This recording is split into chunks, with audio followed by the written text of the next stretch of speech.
buntag. Na maayong buntag. Ayan, nanti ka ito ng sun ko.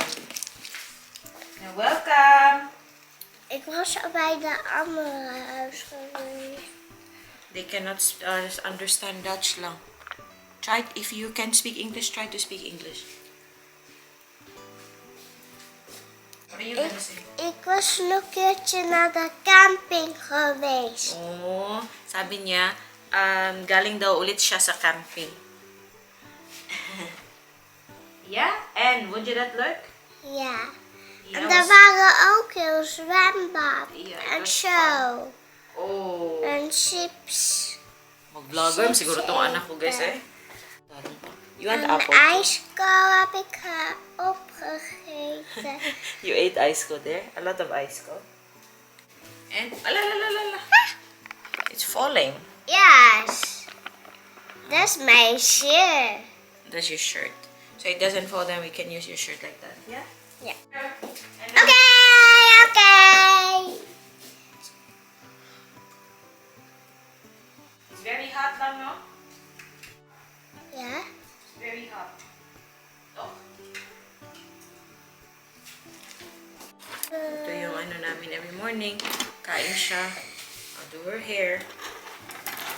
Mama, niet zo hard. Ay, sorry pa. Want hard doet zeer. O, sige, iit. Nagtarong diha.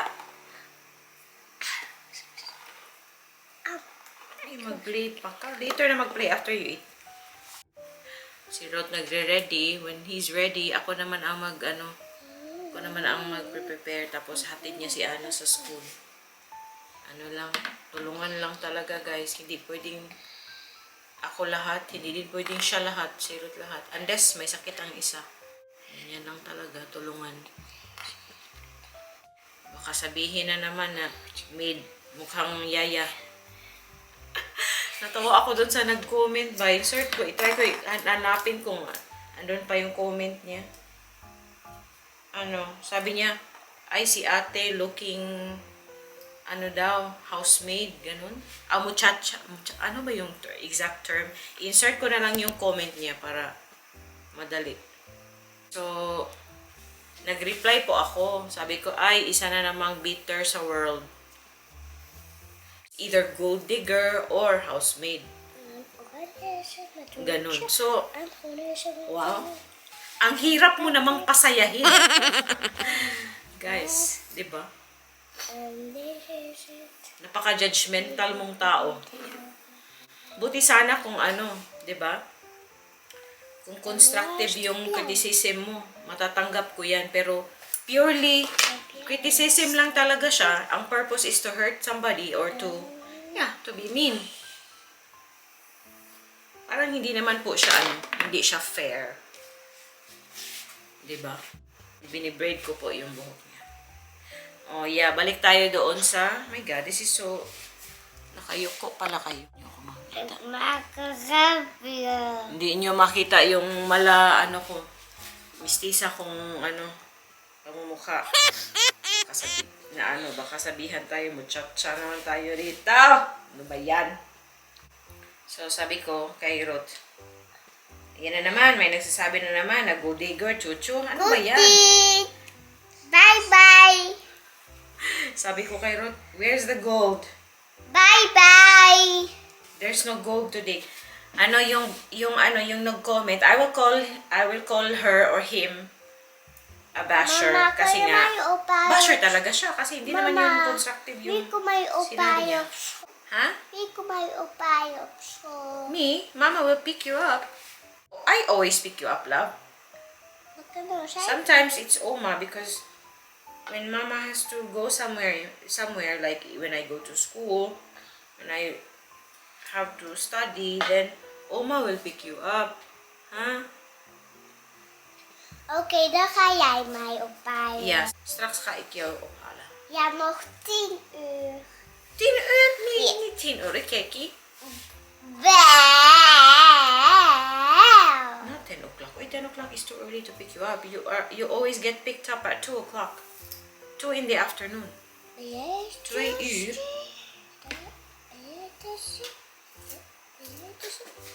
Hala, wala po ka nagkaon diha. Hanap ni Maya.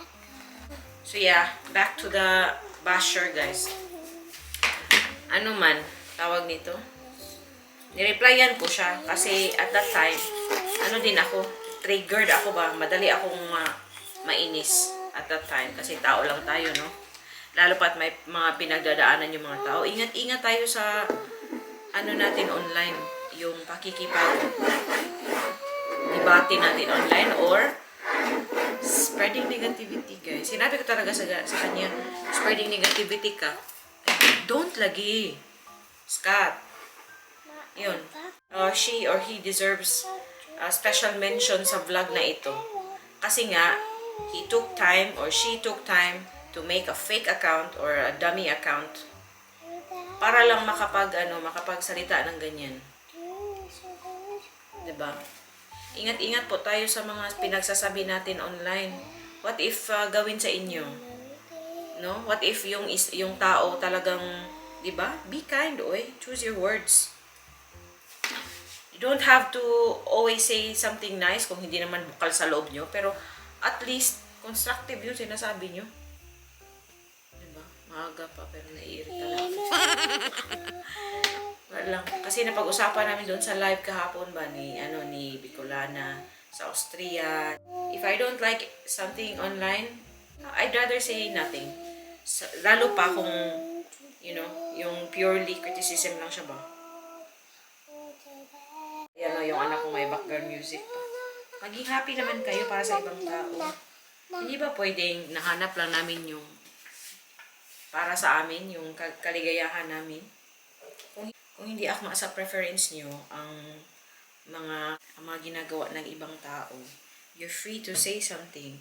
Pero at least, yung yung may mapupulot akong aral. Anong mapupulot kong aral kung sasabihan mo ako diretsyo na para akong katulong or gold digger ako? Anong basis mo? Kilala mo ba kami?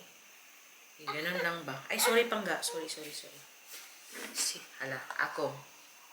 Madrago na sad si mama ron, ha? Ana, taro nga ni kaon, be. So anyway, guys, yan yung pamuhok ng ating anak. Ana, say hello. But my cake is not ready for the day. Already done, Ana, and you're not done yet.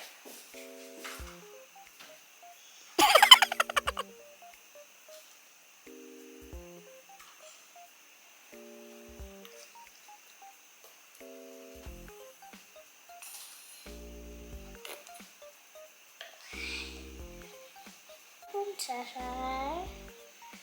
Huh? Hello, prinsessa. Yeah. I will show you here. May photo na ka. Yeah, I will take a picture. Ganito siya, guys. Pinapapicturean niya tapos para makita niyo. Know you. I know what to do. Pamuhok ng anak na to. I'll take a picture first. Yeah, bye-bye na. Laat schoenen maar eens zien. Doei. Je wil ook schoenen zien? Kijk, Ja, wauw. wow. Ja, van Anna, hè? Wie heeft die gekocht voor jou? Mama, Goed zo. Sabi niya. Too nice, hè? Sabi niya. dezelfde als Ivy. Ja. Ja, vind je dat leuk? Ja. Dezelfde. Maar deze is niet vies. Deze zijn niet vies. Wait for a few days. Kom. Sabi niya, hindi pa daw madumi. Bye-bye. Ja, vangen. Doei, mama. Fijne dag. Fijne dag. Doei, doei, mama. Doei, papa. Ja, dat kan er niet altijd.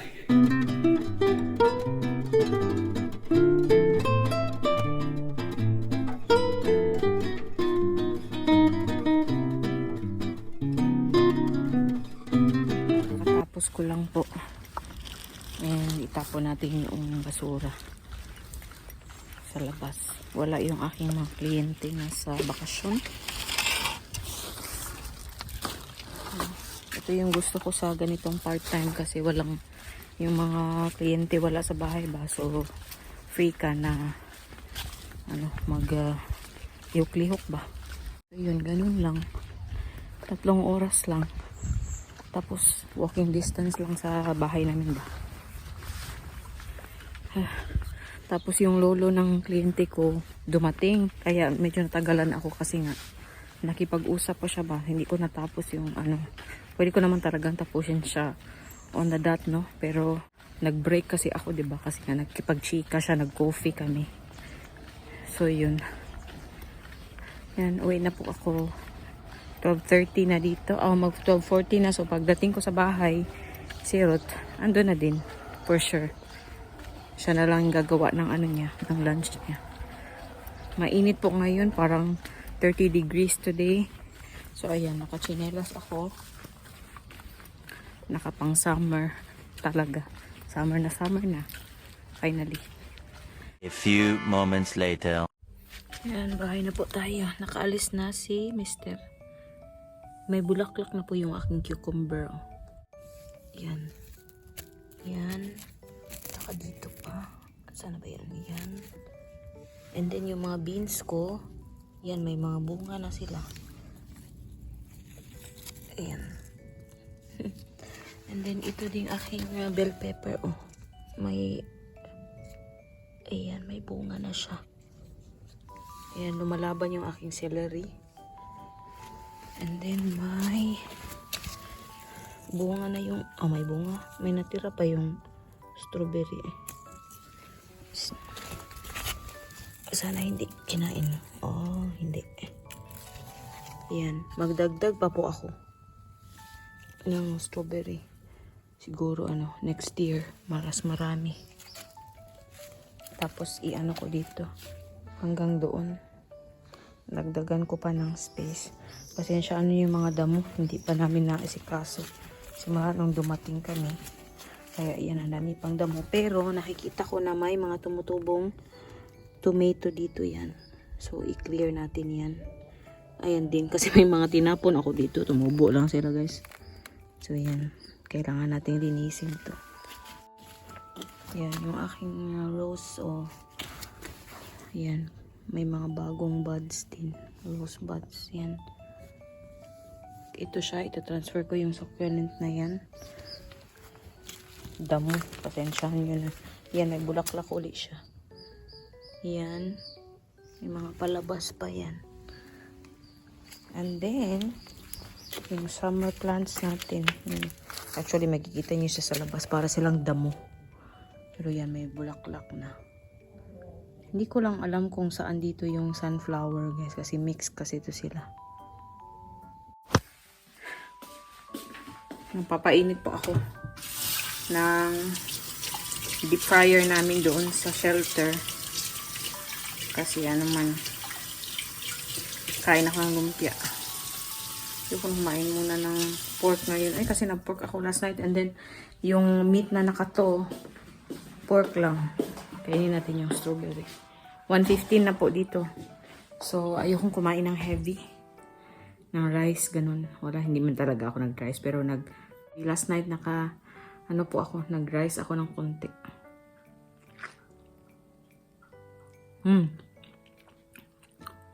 My God. Ang tamis ng strawberry pala na to. Straight from the garden ba? Masarap. Ala. Sobrang tamis. Wala ang sa tamis-tamis niya.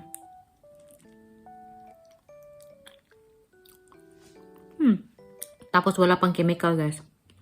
Straight sa garden natin, walang chemical. So, diba? Diba? The joy of growing your own fruits. Lumalaban pa din dito yung aking basil din, oh. Dito ko lang siya sa loob na nilagay.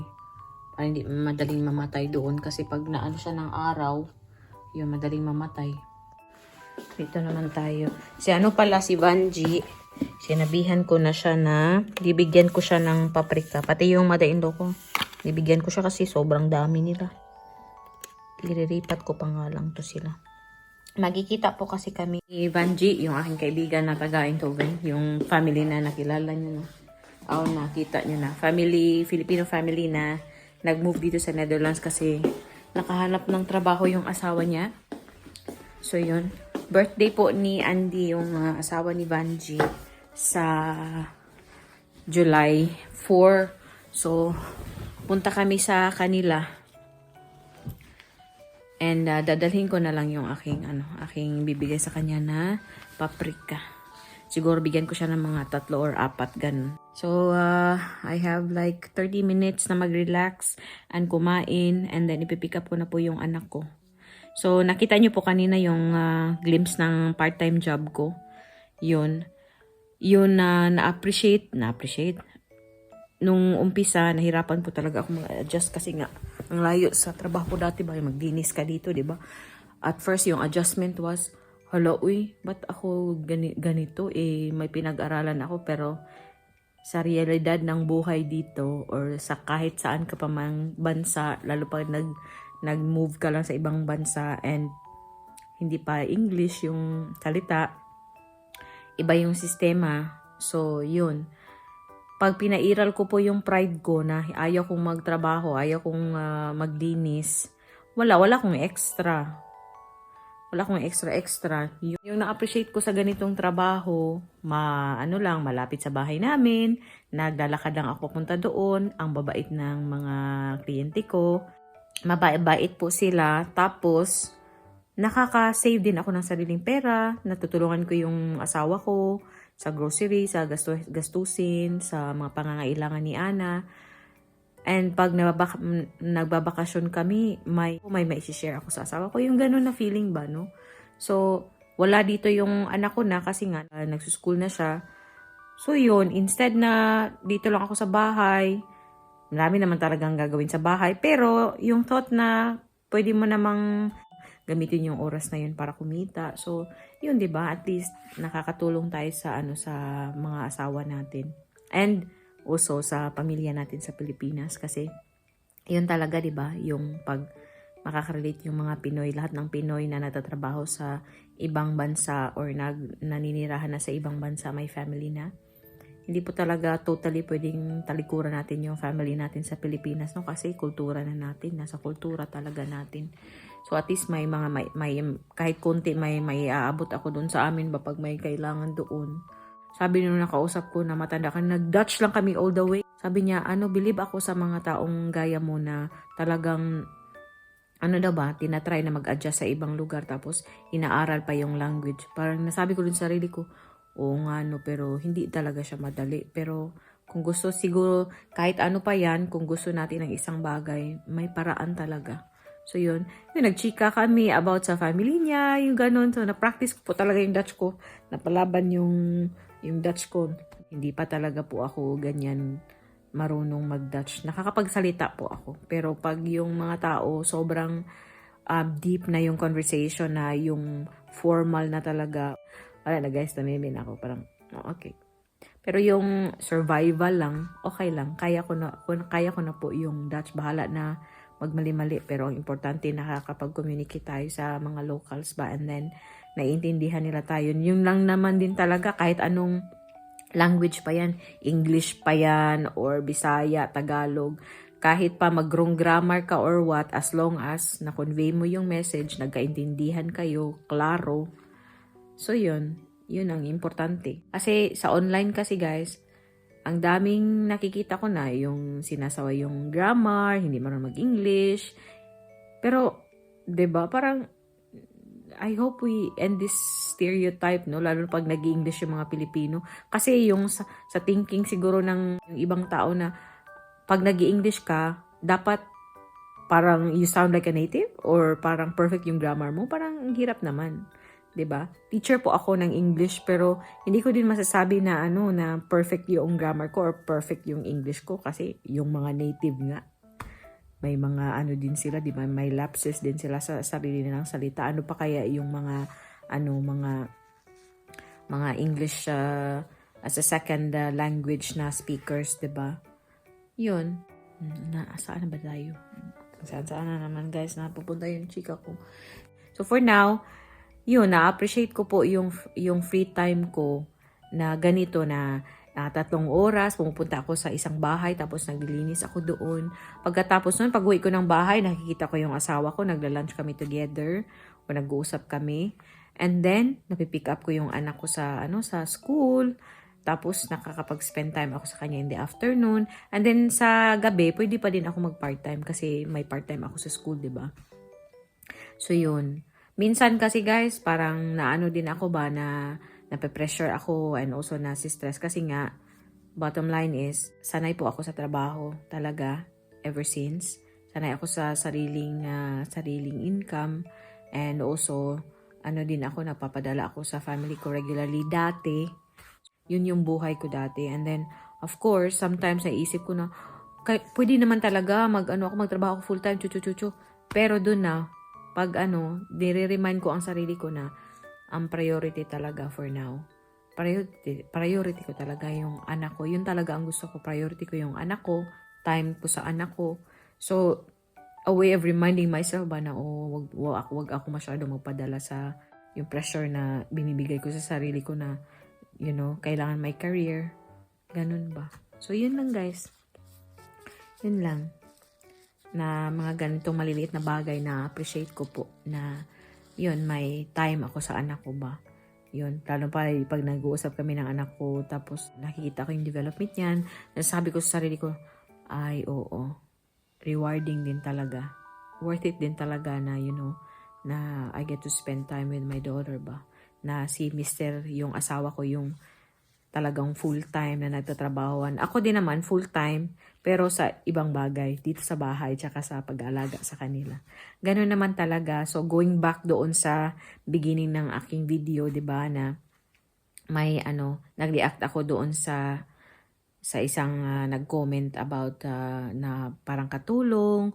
Hinay-hinay po tayo, sa mga salita natin. Hindi talaga natin kilala yung mga pinapanood natin sa YouTube or sa Facebook or kahit saang platform pa yan. Hindi natin alam yung full na kwento ng buhay nila. Glimpse lang po yun nakikita natin sa buhay nila. Let's just choose to be kind sa mga pinagsasabi natin online, no? Let's uplift each other. Kasi, my God, ikakayaman po ba natin na mean tayo sa ibang tao or nagko-comment tayo ng ganyan? Parang below the belt na ba? Yung ganun. Hindi talaga natin alam ang mga pinagdadaanan nila. Iba-iba po tayo ng struggle sa buhay. So, yeah, yun lang. So, kung may makukuha ka namang aral galing sa mga comments, yeah, okay. Like, really, try to be more constructive sa mga sinasabi natin. Yung ganun ba? Yun, it doesn't hurt na maging nice. Yun, kakain na po ako kasi 20 minutes na lang, chika ako ng chika. Ang init guys. Pagod to eh. Doe buiten aan om je hoed af hier. Okay. Ako pa yung pinagsabihan. Maar je hebt niet kussen en een knoffel gegeven. Nog niet. Krijg ik een kus en ook een knoffel? Of niet? Maybe. Ja. En mama is zo veel zo. No, you don't have to wear socks inside now because it's very hot. Dali, Mag ik laten met jou? Mag ik laten met jou? Ben je een beetje moe? Ja. Ja. Did you drink a lot of water today? Because it's very hot, huh? Ja, maar mama, Oh. ik was bij school even heel veel water drinken. Heel veel water drinken? Ja, dan doe ik heel nieuw water pakken bij school. Oh, heel goed hè? Ja, Dat is goed. En dan waren water op. Nee, we kan niet op, oi. Oh, take out hier gewoon your lunchbox. Mama, Wat zeg je? sorry, ja, zei ik. Wat moet je zeggen? Alsjeblieft.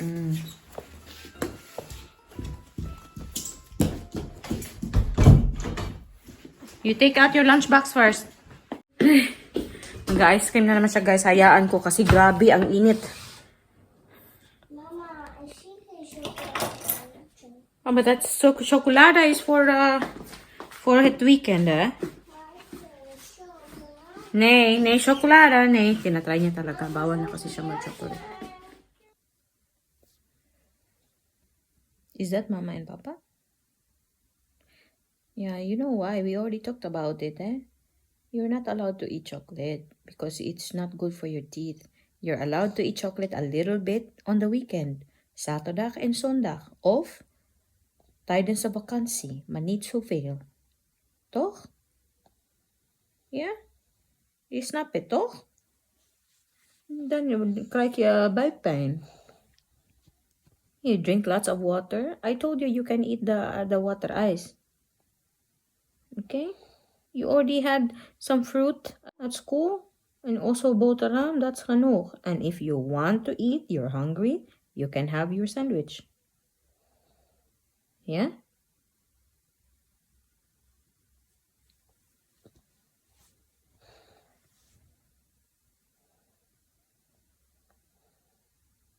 You're just tired. You just take a rest. A little bit of rest. Lang. Mama heeft een beetje ouw. De arm ba? Kijk. Dat is een beetje ouw. Voor mama's arm. Toch? Dat is niet zo goed. Jij ook? Ik denk het is van de zon. Het is van de zon. Mama heeft jou gemist, hè? Did you miss mama? Did you miss mama? En papa ook? Ja, mama also miss you. And papa also missed you. We always miss you. That's why we're excited to see you at home. Yeah?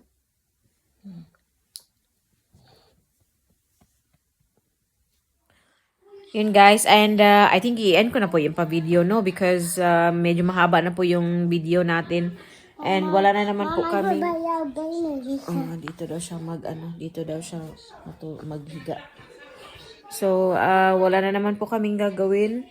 Tonight, Ruth is, I think, going to his friend's place. And ako lang tsaka si Anna sa bahay for a few hours.